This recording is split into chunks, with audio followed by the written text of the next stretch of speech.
Face au louvrement et aux errements des putschistes du 18 août 2020, vous savez bien comme moi que l'administration de Joe Biden ayant compris le danger que guette le Mali dans la perspective d'une prolongation de la transition au-delà des 18 mois convenus, a fermement exigé des autorités maliennes la publication d'un calendrier électoral lors de la dernière réunion du Conseil de sécurité qui s'est tenue le 6 avril 2021.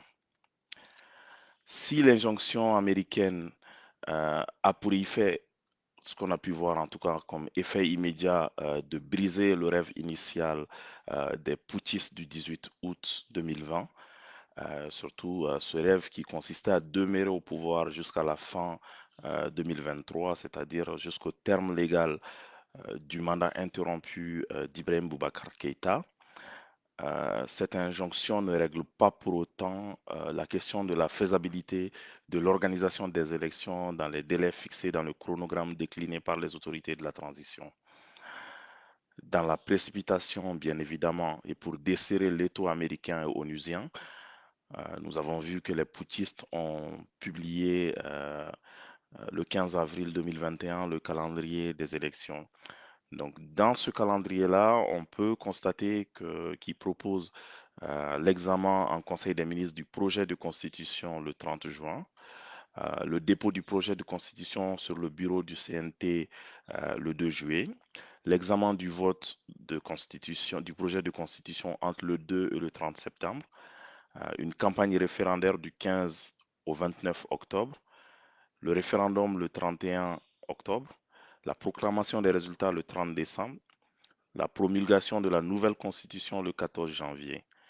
Et parallèlement à cela, ils ont également diffusé le calendrier des élections générales, donc les élections des conseillers communaux le 2 décembre, les élections des conseillers de cercle le 2 décembre également, les élections des conseillers régionaux et des conseillers de district le 2 décembre également, le premier tour de l'élection présidentielle et des élections législatives euh, le 27 février, le deuxième tour le 13 mars et le deuxième tour de la législative le 20 mars. Au regard de tout cela, on peut faire tout de suite quelques remarques qui sautent aux yeux. La première remarque, c'est que le processus de révision constitutionnelle, c'est-à-dire de l'adoption du projet de constitution par le Conseil des ministres à la promulgation de la nouvelle constitution, on voit une période de 6 mois, de juin 2021 à janvier 2022.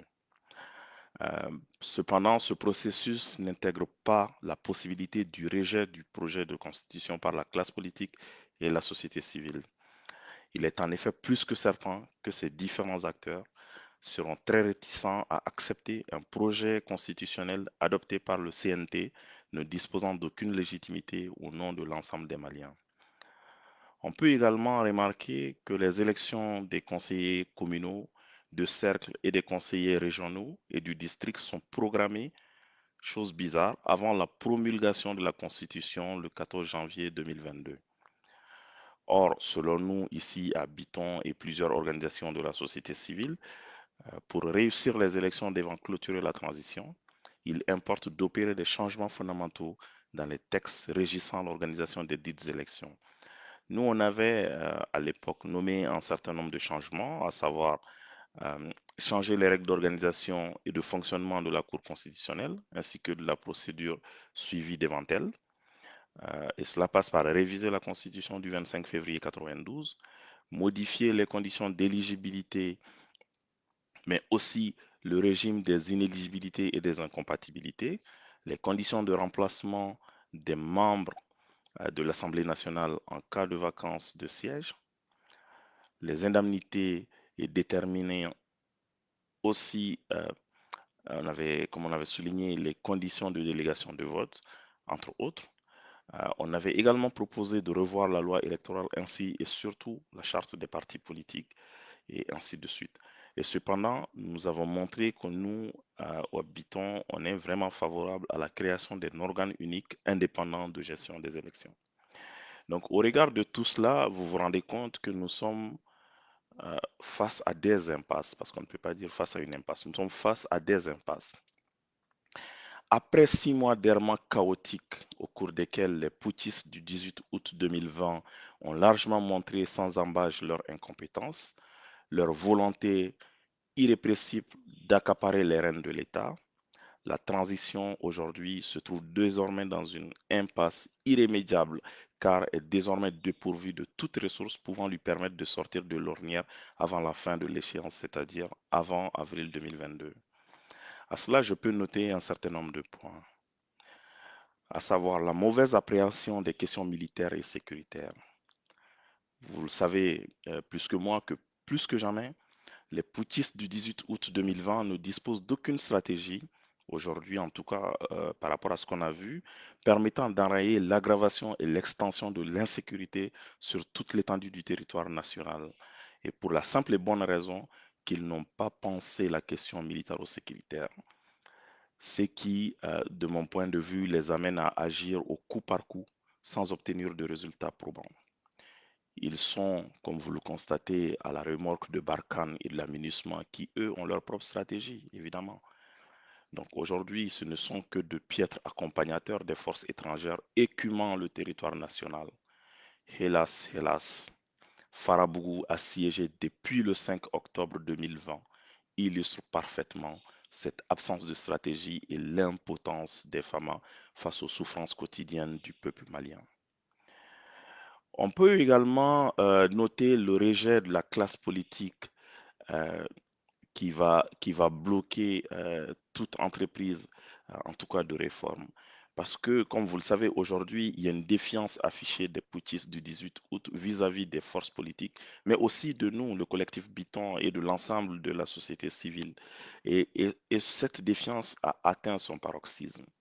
De fait, les putschistes du 18 août 2020 avancent seuls vers ce chaos politico-institutionnel en déclinant un agenda politique mal pensé et l'exclusion en est leur marque de fabrique. Le marasme économique aujourd'hui constaté, aggravé surtout par l'extension de la pandémie à Covid-19, le Mali est affecté par ce marasme économique et social, se traduisant par la multiplication des grèves, et surtout dans tous les secteurs d'activité, sans que les petits soient en mesure d'y faire face. Cette situation est d'autant plus prégnante aujourd'hui qu'elle intervient à un moment où la pandémie de Covid-19 connaît un rebond de plus en plus incontrôlable par les tenants du pouvoir qui tardent également à prendre des décisions idoines en matière de vaccination. Donc un chronogramme mal pensé, un chronogramme improvisé et contenant de nombreux tiroirs à trappe-niveau, mal outillé intellectuellement, mal conseillés et mal inspirés, les putschistes du 18 août 2020 ne se rendent pas que leur propre calendrier contient de nombreux pièges qu'ils seront incapables de dénouer par eux-mêmes. Le premier piège, ce que nous avons constaté à Biton, c'est le premier obstacle à la réussite du calendrier électoral, c'est l'insécurité. L'insécurité qui, telle une pieuvre aux multiples tentacules, s'est généralisée sur toute l'étendue du territoire national en frappant désormais aux portes de Bamako. De fait, les conditions ayant permis l'enlèvement en plein jour le 20 mars 2020 de feu l'honorable Soumaïla Cissé, chef de file de l'opposition, durant la campagne pour les élections législatives de mars-avril 2020, se sont davantage détériorées durant les 8 mois écoulés qui ont montré l'incurie des autorités de la transition en matière de sécurité. Le deuxième obstacle fondamental, c'est le caractère non inclusif, non consensuel, ayant présidé ayant surtout euh, précédé, je dirais, ou présidé à la confection du chronogramme. Par essence, les élections, qu'on le veuille ou non, concernent au premier chef les chefs de partis politiques. Or, les putschistes du 18 août 2020 veulent diriger le Mali en considérant les partis politiques comme des reliques du passé, n'ayant plus voix au chapitre.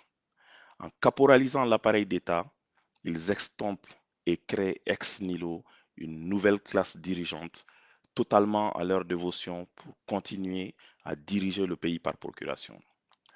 Par ailleurs, en déclinant leur agenda de manière solitaire, Les putschistes du 18 août 2020 veulent pousser les partis politiques à rejeter le chronogramme afin de les indexer aux yeux de la communauté internationale comme étant les responsables éventuels d'un dérapage politique ayant entraîné une prolongation de la transition au-delà des 18 mois initialement convenus.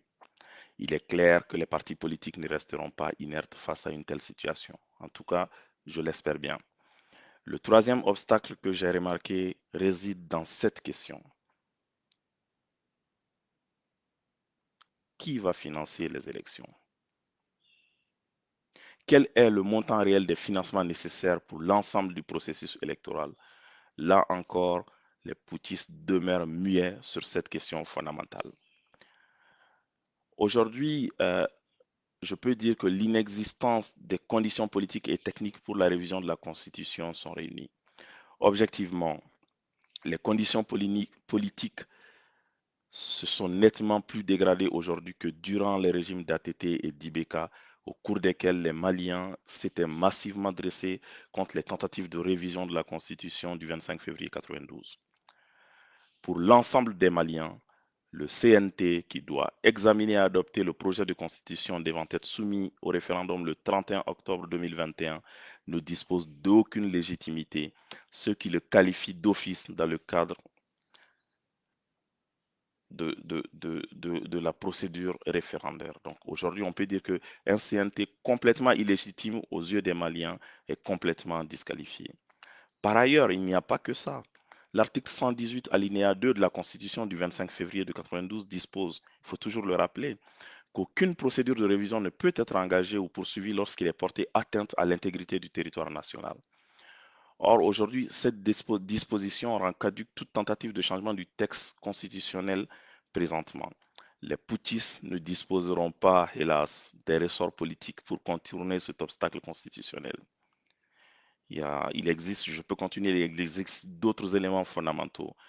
Euh, il y a par exemple le chronogramme qui ne prend pas explicitement en compte la question du fichier électoral et sans lequel une élection ne peut être considérée comme sincère au Mali. Il ne définit pas également quel type d'organe sera chargé d'organiser le scrutin référendaire et les scrutins qui suivront.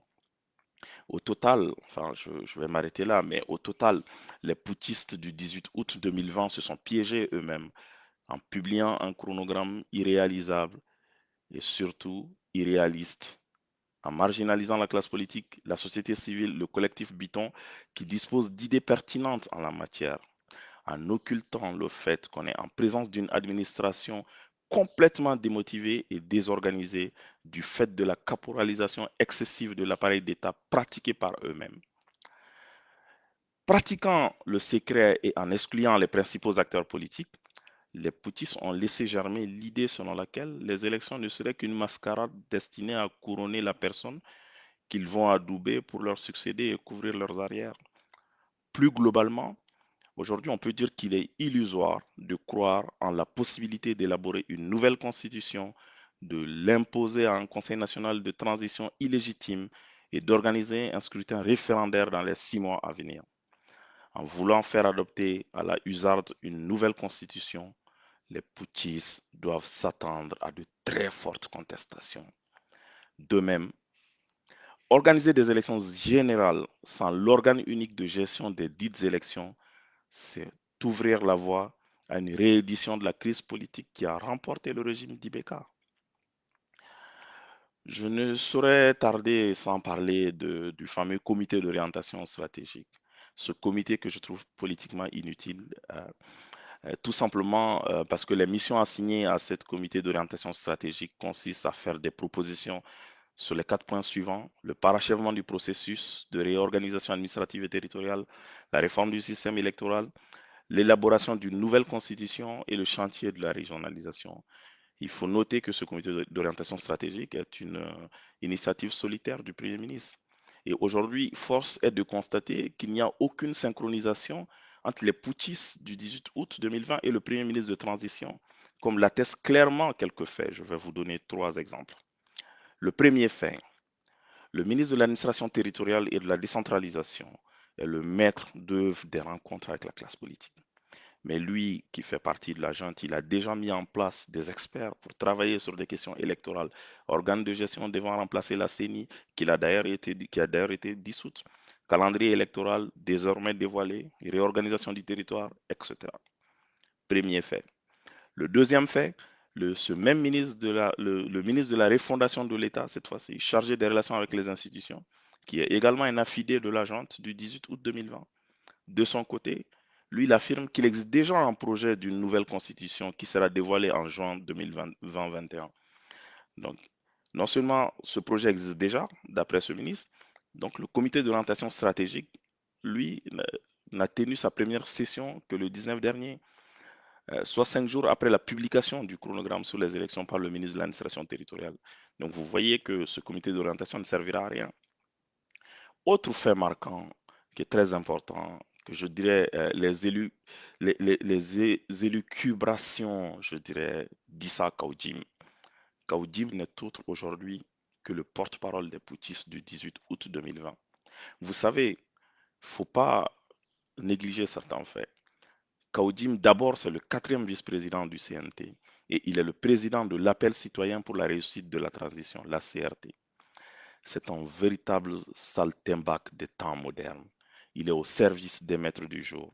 Il sait chanter leur louange avec des superlatifs dithyrambiques, genre le très respecté, le très vénéré Imam Mahmoud Diko, l'imperturbable et le patriote Assimi Goïta, etc., etc.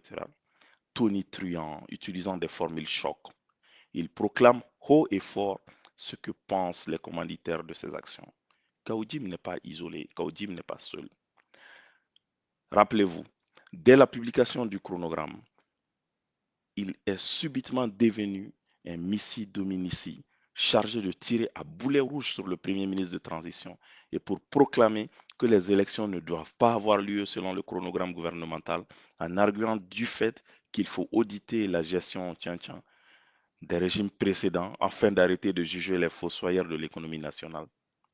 Au total, on peut dire que la rhétorique incendiaire d'Issa Kaoudim constitue un élément majeur des arrière-pensées nourries par les putschistes du 18 août 2020 qui ont été surpris, mais je dirais même pris au dépourvu par la fermeté du message de l'administration Biden quant au rejet de toute idée de prolongation de la transition malienne.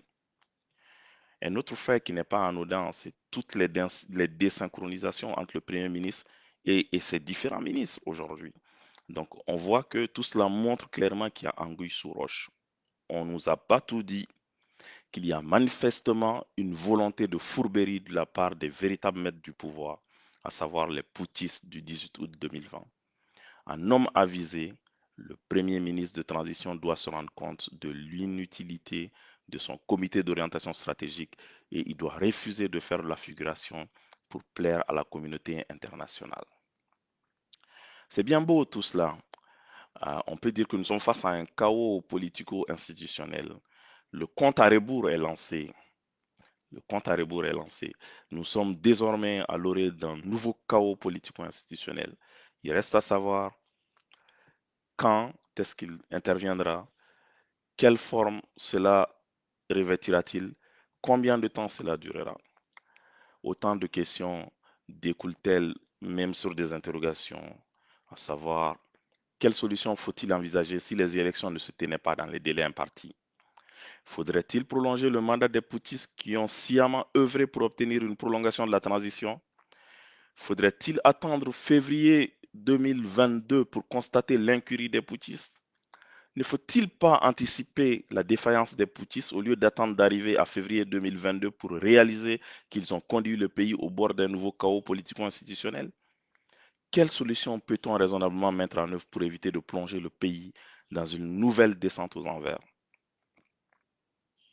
Quel réaménagement institutionnel faut-il envisager pour sortir de la situation actuelle qui consacre l'impotence du président de la transition et du premier ministre qui sont condamnés à un rôle de figurant par les putschistes du 18 août 2020? La junte militaire, qui est la seule responsable de l'incurie actuelle, ne doit-elle pas être écartée définitivement et radicalement de la gestion de la transition? Le Mali doit-il rester l'otage d'une coterie d'hommes préoccupés par l'appât du gain et la jouissance des privilèges conférés par la gestion du pouvoir? Ce sont autant de réflexions que nous menons actuellement au collectif Biton et auxquelles je vous invite à nous rejoindre. Vous avez les liens pour contribuer à renforcer ces interrogations-là et à envisager des solutions démocratiques et fiables à ces questions. La junte du 18 août 2020 apprendra à ses dépens que les Maliens ne sont pas passifs et qu'ils enregistrent tous les faits et gestes. Les Maliens sont patients, mais c'est une patience de mûrissement qui prendra fin le jour où ils décideront de mettre un terme à la gestion chaotique de ceux qui prétendaient être là pour le peuple le 21 août 2020. Rejoignez-nous, vous avez le lien d'adhésion dans le commentaire. Sinon, vous vous rendez sur notre site biton.org et vous avez le lien d'adhésion afin qu'on puisse continuer la réflexion. Merci et à très bientôt.